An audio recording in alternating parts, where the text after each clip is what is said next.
ำหรับกูอ่ะมึงคือพิธีกรครับที่แบบเก่งนะก็เลยอยากมาทดสอบความเป็นพิธีกรในตัวมึงแล้วไม่ต้องใส่เครื่องปรากฏตัวในพื้นที่ความร้อนแหลมทั้งตรอกข้าวสารซอยรามบุตรและซอยสุขุมวิท22ผู้คนใดพบขอให้นี่ยายนัทเขาบอกมีแก้ฝีแก้หิดแต่การแพทย์เขาบอกชิดแก้หิดแก้ฝีเอาหูหมีมาใส่ในหูหมูแต่ถ้าเธอเอาไปผัดเผ็ดมันจะเป็นเผ็ดหูหนูไงเป็นต้นกำเนิดตำนานมาท็อปนะใช่มาท็อปเดนจอรัสแม่ฮ่องสอนเชียงใหม่ไปบิ๊กเมาน์เทนพิธีกรคู่แต่ว่าแยกห้องกันนอนแล้วพี่มาเขามีแขกตลอด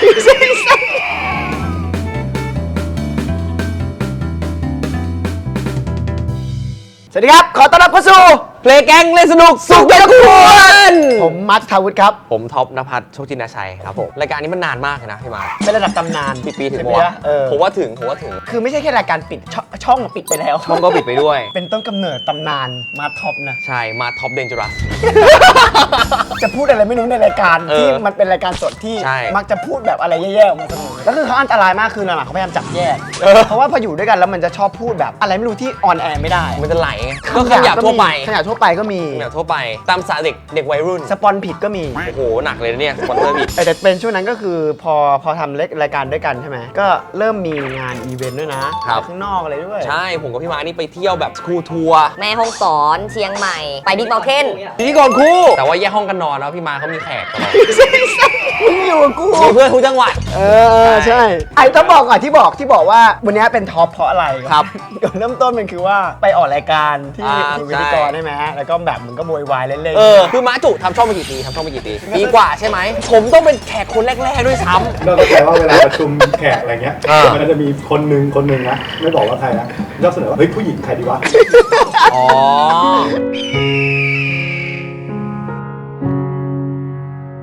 นี่พอๆกับก้อยนัตตี้ดีเลยนะก้อยนัตตี้ดีพูดว่าท็อปจริงๆกูกับลิสมึงเป็นแขกคนที่8เลยนี่แม่ง80แล้วมั้งยังไม่มีเลยอ่ะเดี๋ยวให้คนไปเม้นในคลิปก้อยนัตตี้ดีเรียกร้องให้ท็อปไปเอาพี่ท็อปมาค่ะอย่างงี้แต่ไม่เป็นไรวันนี้ผมก็ได้มาจุแล้วมาเพราะว่าเอาไปถามในเทปก่อนหน้านี้แล้วคนเรียกร้องให้ท็อปมาแบบเยอะจริงจริงเหรอคอมเมนต์เหรอเป็นแบบแฟนคลับสมัยเด็กๆอ่ะอ๋อแต่มาก็ได้มาแล้ววันนี้ท็อปก็แบบเคลียร์คิวเพราะงานเท่านี้แน่นมากเดือนคือแย่แล้วเดือนนี้ผมทำอยู่2 งานคืองานพี่มาร์ทกับอีเวนต์อีกอันนึงเมื่อต้นเดือนเดี๋ยวนี้อีเวนต์มันกลายเป็นแบบมันกลายเป็นแบบออนไลน์แล้วไงพี่มาร์ทแต่ว่ามันเสียดายเราไม่ได้เจอได้ตังค์เท่าเดิมมันเลยสบายคือปกติอ่ะผมเนี่ยเป็นคนที่ถ้างานคนเยอะๆจะประมาทแต่ไอ้ท็อปนะเป็นคนที่งานเยอะคนเยอะพลังมันจะยิ่งมายิ่งชอบสวัสดีครับผมนี่อันนี้ประมาณ100 คน1,000 กว่าคนเฮ้ยโอ้โหไวเลเกือบล่วงอันเยอะสิเยอะแล้วเวลาช่วงฮอร์โมนถ้าเป็นงานคนเยอะๆคือเอาไม่อยู่คืออีกนิดนึงคือโซล่าเราต้องใช้พลังมากขึ้นไงตีลังกาเปิดมันเคยทำมาแล้วมั้งตีลังกาเปิดหรือไม่ก็เต้นเปิดอะไรแบบเลื้อยอ่ะเอาเบอร์บนพื้นอ่ะก็คือตอนนี้เรียกว่ามึงเป็นพิธีกรมืออาชีพได้ไหมเพราะกูจำความฝันตอนเด็กได้นะว่ามึงอยากเก่งเหมือนนันเอกใช่พิธีกรงานแสดงชอบอะไรมากกว่าจริงผมชอบพิธีกรมากกว่าแต่ว่าหนังที่ผมชอบที่สุดในชีวิตผมบอกตรงนี้นะผมไม่เคยบอกที่ไหนมาก่อนอะไรสวิมเมอร์ไงสมุนแต่พิธีกรที่ผมชอบที่สุดนะเฮ้ยบ้าพูดไปดีเจเอกกี้ครับเราเล่นคืองานอีเวนต์เนี่ยถ้างานไหนเป็นท็อปนี่คือจะแบบเหื่อมากอันนี้รายการอวยกันเองเหรอเนี่ยอวยกันเองจริงๆผมก็ชอบทำอีเวนต์ที่สุดเพราะว่าแต่ละครั้งมันก็แบบไม่เหมือนกันไงเราไปเจอกับลูกค้าหลายๆเจ้าได้เจอกับน้องๆที่มาเป็นแบบเป็นแขกรับเชิญอีเวนต์อะไรอย่างเงี้ยพูดไปเรื่อยเอาความจริงอีเวนต์ทำไมเงินดีถามก่อนถ้ามึงพูดถึงมาท็อปมึงนึกถึงอะไรคือผมกับพี่มาร์ทเนี่ยถึงแม้ว่าช่วงเฮ้ยจังหวะมันมาเมื่อกี้จังหวะมันรื้นเหรอไม่คือสิ่งไม่ได้ตั้งใจดึงเมื่อกี้มึงคอไม่ผมแค่คิดถึงประโยคนึงที่มาร์ทเคยพูดกับผมแต่ไม่รู้พี่มาร์ทจำได้หรือเปล่านะท็อปเรายังอยู่ด้วยกันอีกนานที่จำประโยคนี้ได้ปะคุ้นแต่หลังจากนั้นไม่เจอกันเลยไม่นานตรงไหนวะไอ้ท็อปอ่ะมันชอบจำอะไรพวกนี้ใส่ใจความสัมพันธ์มันอิมแพคเนี่ยเขาเป็นน้องในวงการน้องในวงการนี่เป็นแค่น้องในวงการเหรอเขิน5 10 ไม่ใช่คือหมายถึงว่าปกติเราทำงานคนในวงการบางทีแบบเราเจอกันเขาก็จะจบเป็นเรื่องไอ้ท็อปมันจะมีโมเมนต์แบบอินกับความสัมพันธ์คนไปเรื่อยๆล่าสุดไปปรึกษาเรื่องเหรียญเพราะว่าท็อปชวนเล่นบิตคอยน์ลบไป 50% ไปขอคำปรึกษาคืออะไรรู้ป่ะท็อปคัดยังวะทุกมาร์เก็ตมันมีแบบมันก็มี manipulation อยู่แล้วพี่มาร์เรียนแบบ BBA จุฬามาใช่คือเรียน manipulation อ่ะแปลว่าอะไรอ่ะ yeah you know เดี๋ยวขึ้นให้ manipulation แต่เท่าที่เจอท็อปตอนเนี้ยเห็นการเปลี่ยนแปลงเยอะมากนะคือเด็กๆผม2คนจะเป็นตัวแบบเอาจริงเป็นตัวก่อนเรื่อง สมมติวันหนึ่งพี่ผู้ใหญ่เรียกประชุม คือต้องมองมาที่ผมขึ้นมาก่อนเลยอะว่าไปก่อเรื่องอะไรมา แล้วจะกลายเป็น study case ให้กับน้องๆ ใช่ นิยามมัดท็อป ใช่ แต่หลังๆ เราก็เติบโตขึ้น โตขึ้นจริงๆ เรานิ่งขึ้นเยอะเลย นี่ขึ้น ใช่ หมายถึงงานในวงการ เมื่อกี้เหมือนพูดเล่นนะแม่งเรื่อง แม่งเรื่องจริง วันแรกที่เข้าวงการคือซักซีดเลยปะเอาแบบหน้ากล้องเลย จริงๆ ผมมาทำพวกแบบเป็น เอ็กซ์ตร้ามาก่อน แต่ว่าเข้าวงการจริงจังก็คือซักซีดแหละ ใช่ครับ นับจากวันนั้นจนวันนี้กี่ปีละ ซักซีเนี่ยเพิ่งครบรอบฉาย 10 ปีไป มีอะไรอยากทำอีกไหม โหเยอะมากพี่มาร์ทคือจริงๆผมอะเป็นคนที่อยากทำstand up comedy เฮ้ยว่ะทำได้นะ ใช่เพราะตอนเด็กๆเราก็เติบโตมาจากพี่โน้ตอุดม อืม เริ่มแต่นันเน็กก็เคยทำนะ คือผมก็ดูอะไรแบบนี้มาตลอด มันมีการเขาเรียกมันมีวิชาไหมคือแค่รู้สึกว่าคนที่เดี่ยวคือเก่งมากไม่คือการคุยคนเดียวให้คนอื่นฟังอะ ผมว่าเรื่องคุยคนเดียวไม่ยากเท่าแมททีเรียลก็คือสคริปต์สิ่งที่เราจะพูดอะไร อ๋อคือการเรียงเรื่อง ใช่ ตัวเองที่จะมาเล่าใช่ไหม มันต้องใหม่สดเสมอตลอดเวลา เราจะเล่นมุกเดิมๆไป10 ปีไม่ได้อะไรอย่างเงี้ย นอกจาก stand up comedy ครับ มีอะไรอีก นอกจาก stand up comedy ก็มีเป็นรายการ late night talk show จริงๆที่อเมริกาเนี่ยเกือบทุกช่องเนี่ยเขาจะมีคนที่ทำ late ตัว night talk ชูโร show ง ใช่ ที่นู่นมันจะออกแบบดึกๆหน่อย ก็เลยเป็นเรียกว่า late night อ๋อ แล้วก็เป็น talk show ก็คือ ทุกวันเนี้ยรายการเนี่ยจะอยากได้นักร้องหรือว่าอยากได้นักแสดงที่มีชื่อเสียงมารายการเพื่อที่คนจะดูรายการของเขา อืม แต่ว่าถ้าเป็นเลทในทอล์กโชว์ของอเมริกันเนี่ยคนที่มีชื่อเสียงจะอยากไปออกรายการนี้ อืม อืม ในไทยยังไม่ค่อยก็จะมีเฉพาะของพี่วูดดี้ ใช่ครับ เมื่อก่อนมีเจาะใจป่ะ ใช่ เจาะใจนี่นับป่ะ เจาะใจจริงๆเป็นก็ถือว่าถือว่าเป็นอย่างนั้น ตี10อะไรอย่างเงี้ย โอ้ยถ้าทำได้คือเท่มากเลยนะ ทำได้คือเท่ แต่มันต้องเอา มาก อยู่อะต้องคนเอาอยู่ มันต้องมีคุณวุฒิแล้วก็วัยวุฒิ แต่คู่แข่งมีอาดูอย่างเงี้ย ใช่ แต่จริงคือยิ่งมีคู่แข่งมันผมว่ารู้สึกว่ามันยิ่งแบบทำให้เกิดการพัฒนาในวงการทีวีไทย นี่เห็นไหมเนี่ยแหละครับท็อปนภัสโชติจินดาชัย อวยกันเข้าไปโถมือ มาเข้าเกมไหม ได้ ไหนๆท็อปก็สำหรับกูอ่ะมึงคือพิธีกร ครับ ที่แบบเก่งนะก็เลยอยากมาทดสอบความเป็นพิธีกรในตัวมึงอยากวัดเหมือนกันว่าทักษะใครจะมากกว่า จัดไป เกมแรกเป็นเกมที่แบบคิดใน TikTok ชื่อว่า Proctor Test ให้อ่านข่าวตามสคริปต์ที่ให้อ่านทีละคนค่ะ แล้วก็เดี๋ยวทีมงานตัดสินว่าใครดูแบบดูโฟล์ดูห้อง แฟร์ๆนะแฟร์ๆนะ อ่า ขอแค่กินน้ำก่อนกินน้ำก่อน เฮ้ย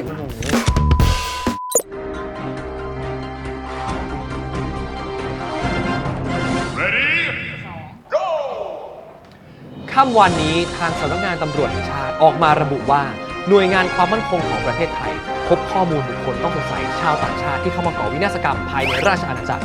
โดยเชิญตัวผู้ต้องสงสัย1 ราย ซึ่งกำลังจะออกนอกประเทศมาสอบปากคำและซักถาม ตามพระราชบัญญัติตรวจคนเข้าเมือง โดยเบื้องต้นพบว่ามีข้อมูลจิตเฮ้ยทำไมมันเร็ว อย่างไรก็ตามมีผู้ต้องสงสัยเป็นตัวสูงประมาณ 180 เมตร เดินทางเข้ามาในประเทศไทยตั้งแต่ก่อนถึงเทศกาลปีใหม่ที่ผ่านมา โดยผู้ต้องสงสัยเคยไปปรากฏตัวที่พื้นที่มีความล่อแหลมทั้งที่ถนนตรอกข้าวสารซอยราชบุรีซอยสุขุมวิท 22 ซึ่งหาผู้ใดผู้เป็นผู้คนได้เฮ้ยมันเร็วไปอ่ะอ่านไม่ทันนะเนี่ย แล้วมึงพลาดสำคัญสุดคืออะไรรู้ป่ะ คืออะไร ผู้ต้องสงสัยอ่ะมึงบอกแค่ความสูงเขาเท่านั้น มันดูเหมือนช้านะ นี่พี่มาดูได้สปีดนี้ป่ะ อันนี้เดียวกัน อุ้ยเร็วนะ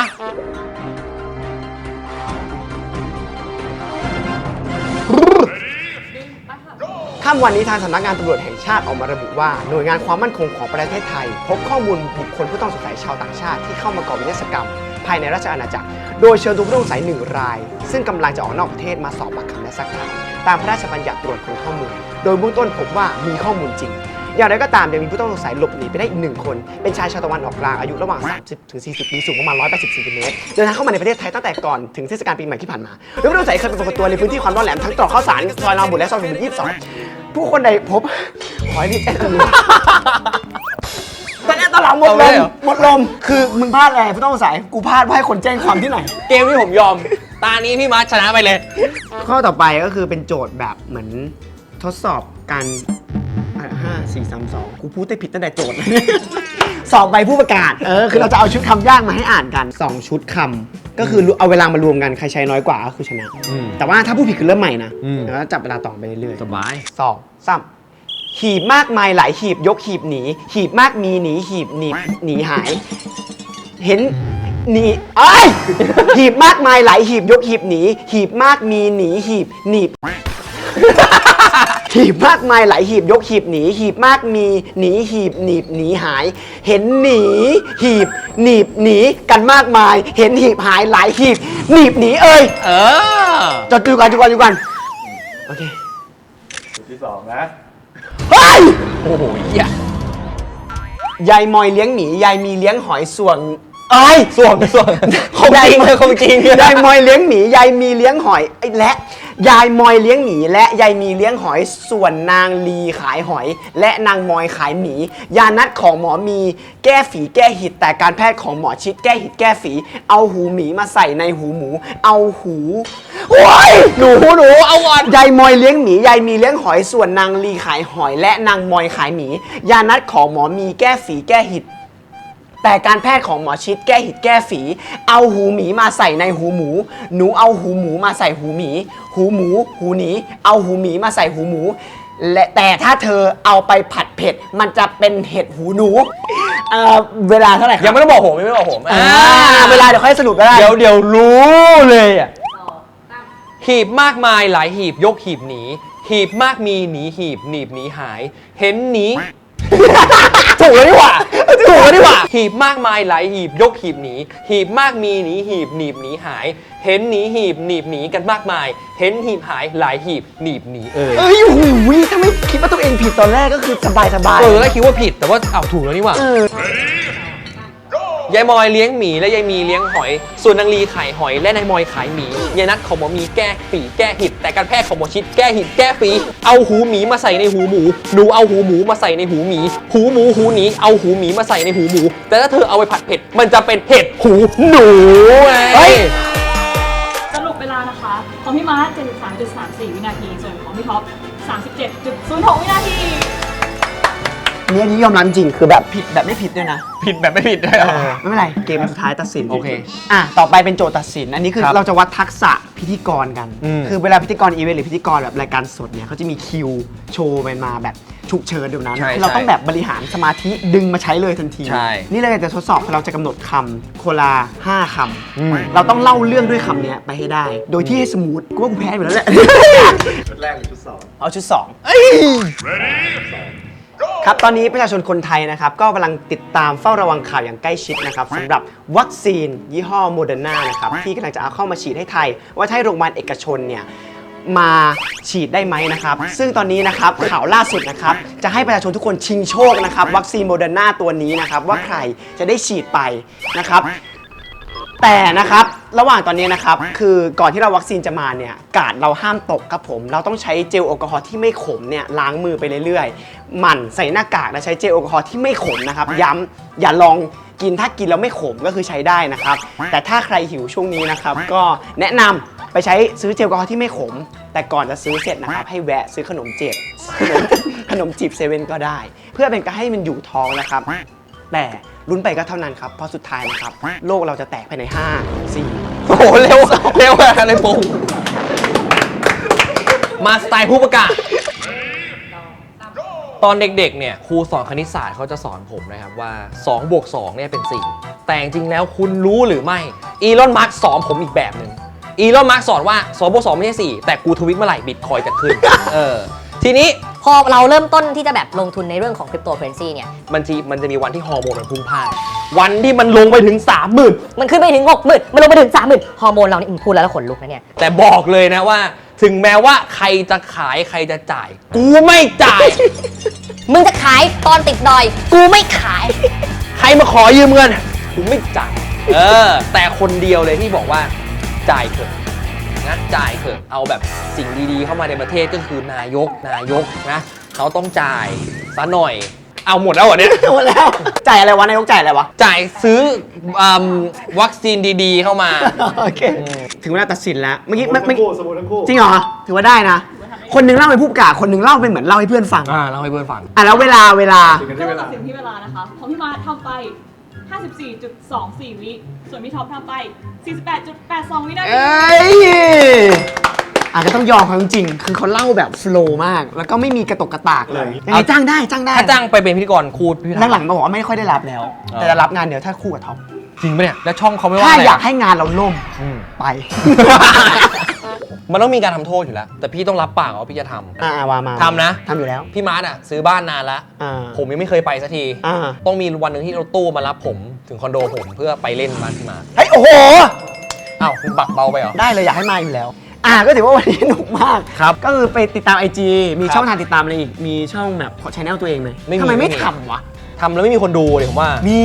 เหรอ ใครอยากดู YouTube ท็อปเมนต์มา ซับรอเลยป่ะ ให้ ซั ท็อป บรอ มันเห็นให้ท็อปมันเห็นว่าคนเรียกร้องดูท็อปขนาดไหน อืม เจอกันครับก็ติดตามมาจูอีกหลายตอนนะครับทั้งนี้เลยรวมไปถึงคลิปอื่นๆในช่องมีนาคมด้วยกดไลค์กดแชร์ Subscribe ด้วยนะจ๊ะ